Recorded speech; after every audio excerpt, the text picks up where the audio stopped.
What would your life be like if you were born in North Korea? It's kind of hard for those of us on the outside to imagine. The country's official media present a bizarre picture of impossibly loyal, leader-adoring ranks of civilians and military alike. To some extent, Western media replay those images without enough skepticism for the stagey propaganda. For viewers outside the control of that secretive state, however, the glimpses convey the opposite of their intended effect. Instead of happy socialist cadres, the people depicted come across as an undifferentiated, freakish mass. And rather than focusing on human interest features, Western news stories now tend to show a rocket blasting off, perhaps followed by a map graphic showing the missile's potential radius. None of that has much to do with daily life in the Democratic People's Republic of Korea, as the isolated country is officially known.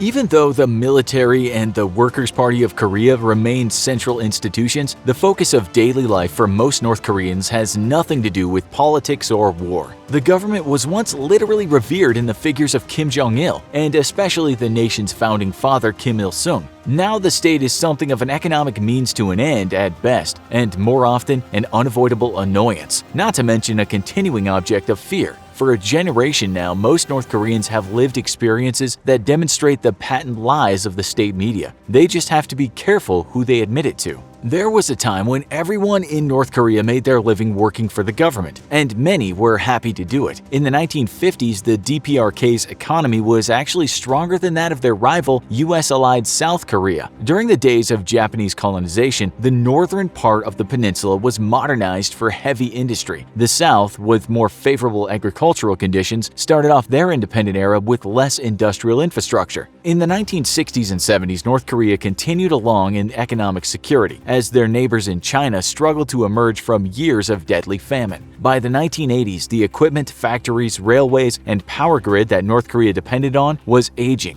as was the case in many communist countries of the era. Pretty much everyone was poor, but few were genuinely destitute. And then the bottom fell out. The prevailing philosophy during the long reign of Kim Il-sung was Juche, or self-reliance. It was a matter of pride that North Koreans were in control of their own economic destiny, growing and manufacturing most of what they needed domestically. Without a doubt, the people of North Korea were incredibly industrious, but what the country's leader didn't mention was the incredible amount of support that poured in the country from China and the Soviet Union. Trading goods at a loss amounted to an indirect subsidy from neighboring giants. Most crucially, North Korea's fuel supply depended upon assistance from the USSR. And when quite suddenly there was no USSR anymore, North Korea was in trouble. The loss of foreign trade and the fuel shortage in the early 1990s started a literal death spiral for the people of North Korea. Factory production slowed. Without sufficient fertilizers or machinery, farm production slumped. There was now simply less food to go around. In those days, wages were supplemented with direct food distribution by the state. That stopped. Raw materials stopped reaching factories, and workers, left with nothing to do, were now also receiving virtually no compensation. Production of everything basically halted, and people began to starve. Many of the experiences of ordinary North Koreans in this time of destitution and during the era of radical economic change that followed are taken from North Korea Confidential by Daniel Tudor and James Pearson, who show ways that the closed society has found some openings, and Barbara Demick's Nothing to Envy, which chronicles the lives of people in North Korea's far northeastern industrial region.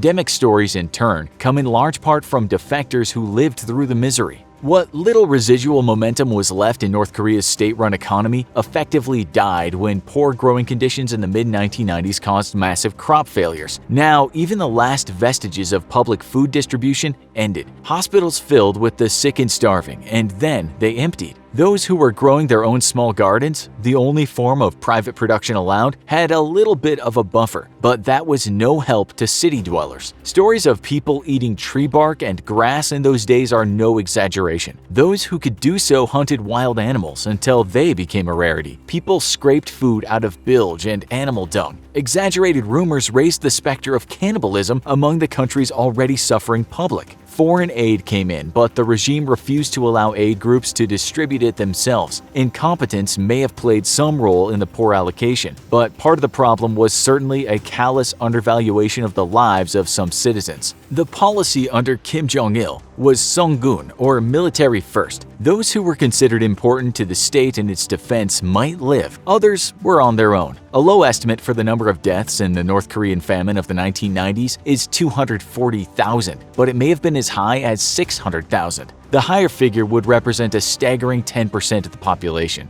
In a reference to a well-known story of Kim Il-sung's alleged victory over the Japanese in World War II, the era of economic depression in the 1990s became known as the Arduous March. It was in those days of misery among the ruins of the command economy that an unusual form of capitalism sprouted up. As a corollary to the acceptance of kitchen gardens, beginning in the 1980s, the regime reluctantly granted people the right to trade produce at outdoor neighborhood markets, known as Jangmadang. At the height of the famine, for many, an informal Jangmadang in one's village or neighborhood might be the only place to obtain food. People developed a system of bartering. It was illegal to sell newly manufactured products in an informal market, but people would bring in secondhand goods, and people with different skill sets would offer increasing range of services, like bicycle repair and hairstyling. Somehow, bags of rice from aid shipments found their way into the market stalls, and people were glad to buy this most valued commodity when they could, despite the specific ban on selling rice. In fact, as the Jangmadang expansion was going into the late 1990s, aside from the original garden vegetables, the whole thing was illegal. But there was nothing the government could do about it, since there was no alternative that could put food on people's tables. Beginning sometime around 2002, the DPRK leadership made legal recognition of the market's official policy. Vendors could receive approval to operate in exchange for a fee. For large sellers, this licensure was worth the cost, and they no longer needed to fear arrest or seizure of their merchandise. The receipts also provided the dead broke state with a source of revenue.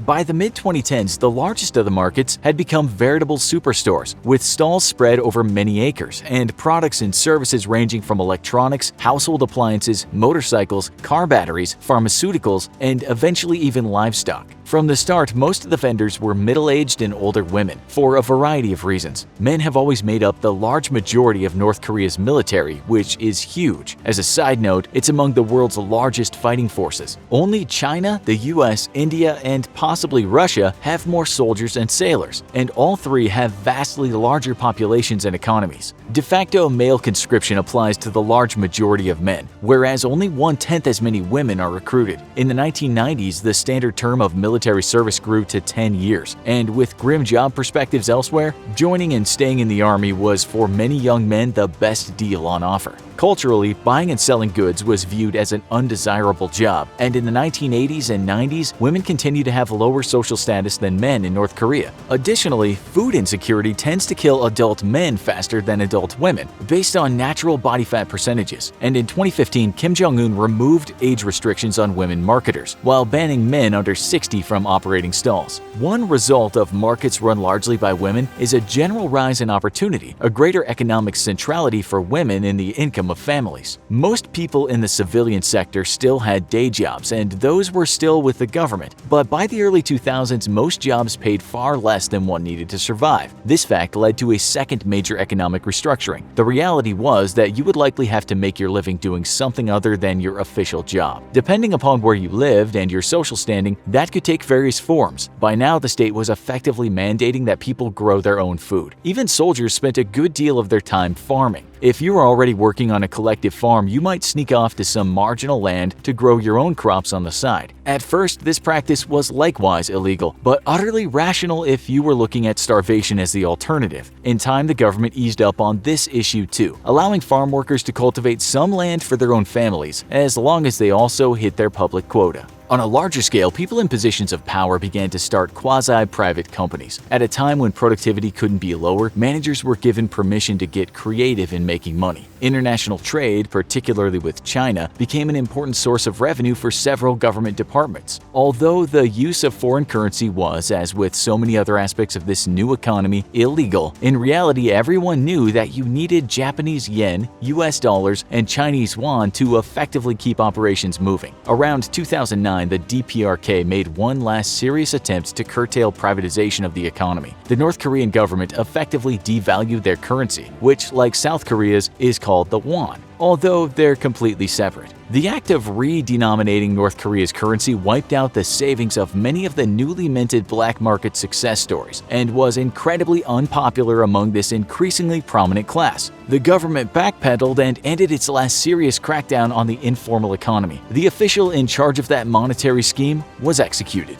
It's an open secret that an official caste system determines much of your lot in life in the DPRK. Everyone is classified into one of three major strata, called Songbon. Basically, people are considered either loyal, indifferent, or hostile to the regime. That sounds straightforward enough, but it gets worse. Songbon is inherited. If your parents had low status, you do too. Nobody tells you, but you figure it out. For example, you might ace an entrance exam into a university but get shut out. If you're a young woman, a guy you like might avoid you for fear of losing status. Because although you can't quite get yourself into a higher songbon, if the government finds out you're doing something questionable, you can get knocked to a lower level. At the highest social strata, you're exempted from military service and more or less guaranteed a high-status job. On the other hand, people at the very lowest status aren't trusted with much of anything and can't even qualify for military service. The majority of males do have to enlist, with evaluations starting around age 14 and training for those accepted beginning at age 17. There are minimum height and weight requirements too, but in the wake of an era of widespread malnutrition, those rules have necessarily been loosened.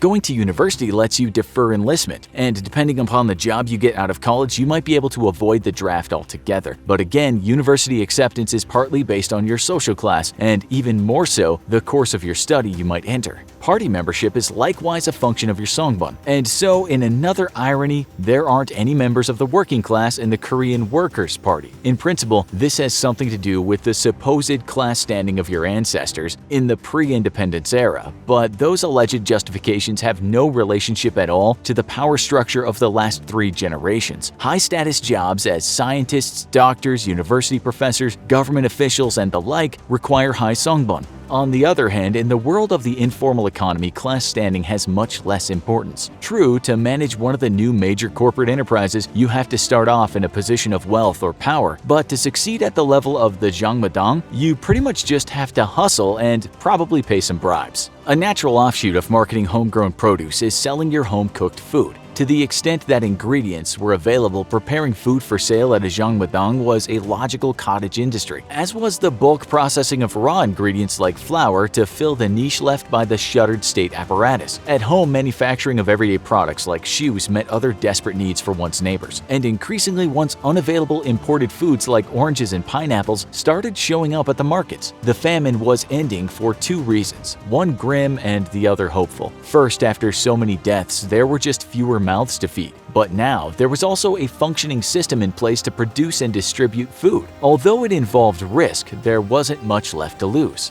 One of the key elements of the informal economy is smuggling. The border with South Korea is ridiculously well guarded, so that's a non-starter. But the Chinese border to the north is pretty porous, if you know how and where to cross. In the modern system, border guards effectively count on bribes from smugglers as a major part of their salary. All manner of product pours in. Foreign fashions are quite popular, as are South Korean films and TV shows. As memory sticks replace DVDs as the medium of choice for banned content, censors are increasingly unable to stem the flow. Even soldiers in North Korea enjoy watching South Korean movies, albeit discreetly. Young women in the northern region have taken to wearing black jeans, which are less obvious than blue jeans, if technically still illegal. South Korean brands are more highly valued than Chinese, in another upending of the traditional party line. Millions of North Koreans own cell phones on the country's own internal network, but if you live near the border and want to talk to people outside the country, you can buy an illegal Chinese phone and pick up their signal from across the river. Increasingly, people are finding ways to communicate outside the eyes of the censors. The state puts limits on domestic travel, and you're supposed to get permission before going on a trip. That's become less of an obstacle now that there are so many private bus and truck operators. Since trains are unreliable almost to the point of being non-existent in much of the country, the new buses are about the only option anyway.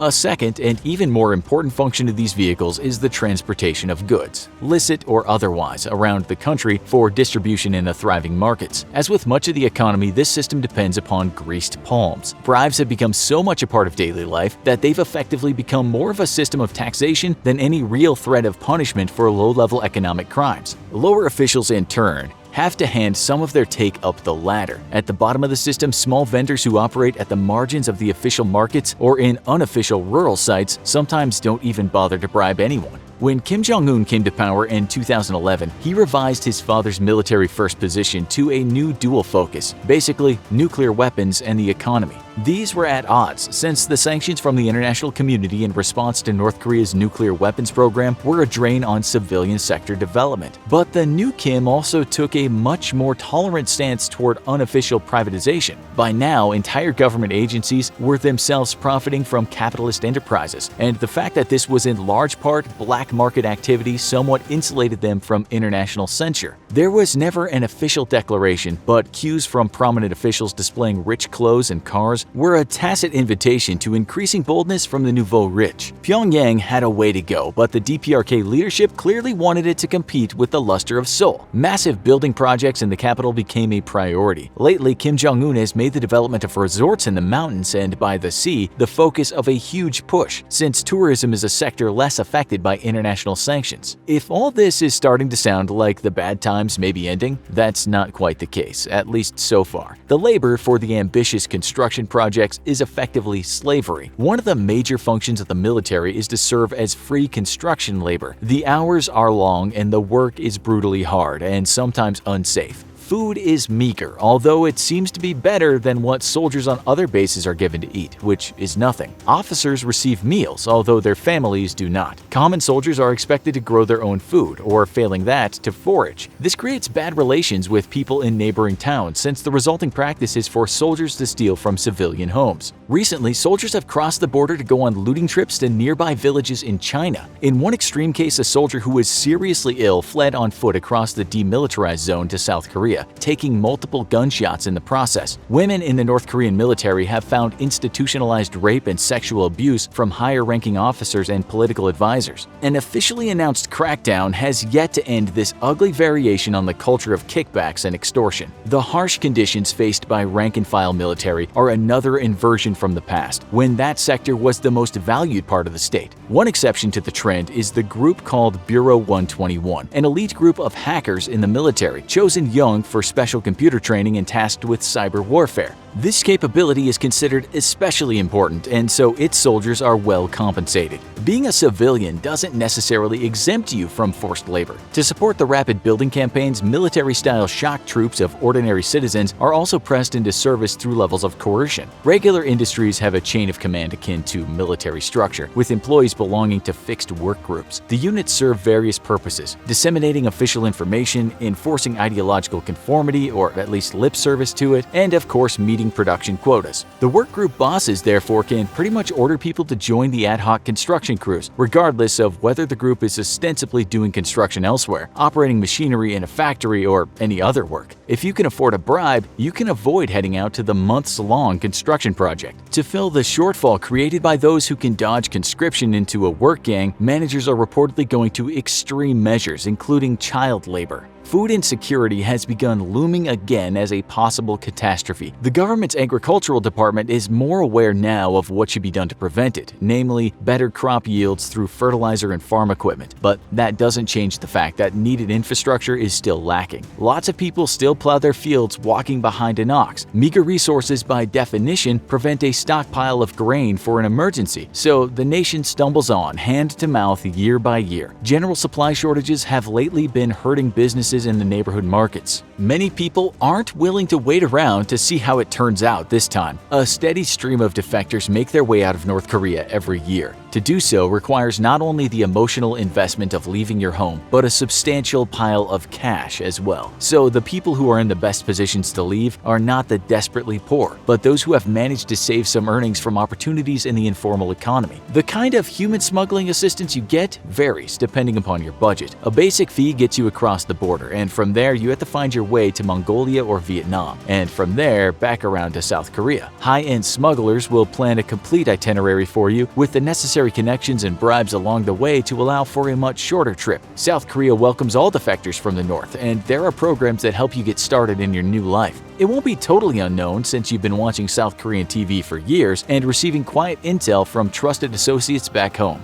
And then the cycle can perpetuate itself. There's of course no official way to send money from south of the DMZ, but a substitute banking system allows defectors to send quite a bit of money back to North Korea, relative to the small size of the economy. Chinese nationals living in the DPRK are often helpful in this regard, while North Korean citizens near the northern border have to be somewhat discreet when using a Chinese cell phone. Chinese citizens can use the foreign phones openly. They'll get a call from a colleague in South Korea, transfer the amount paid by the sender, less a transaction fee, into their own account, and hand cash to the recipient. A similar system aids phone calls between the countries, reinforcing the growing information flow from person to person about the outside world. But despite cracks in the information wall, the totalitarian regime of the DPRK remains firmly in power with no sign of going anywhere. Political dissent is entirely forbidden and severely punished. As high-ranking officials grow rich off of bribes and the tier below them enter an upper middle class, their best bet is with the status quo. After all, it's the tacit government tolerance of the unofficial economic system that's gotten them where they are, both in terms of social rank and business opportunities. Backlashes against individuals are always a possibility. Despite a trend toward freer dress codes, a prominent Pyongyang resident who crosses the invisible line into something too showy may face reprisal. And for more serious perceived political offenses, sentences of hard labor, prison, and execution remain common. So for now, North Koreans live out an inherent contradiction. They have to obey the law and voice support for a broken economic system, but they can only survive by working outside of it. What do you think it would take to survive in a military dictatorship or escape from one? Let us know in the comments. Also, be sure to check out our other video called The Average North Korean versus the Average South Korean People Comparison. Thanks for watching, and as always, don't forget to like, share, and subscribe. See you next time.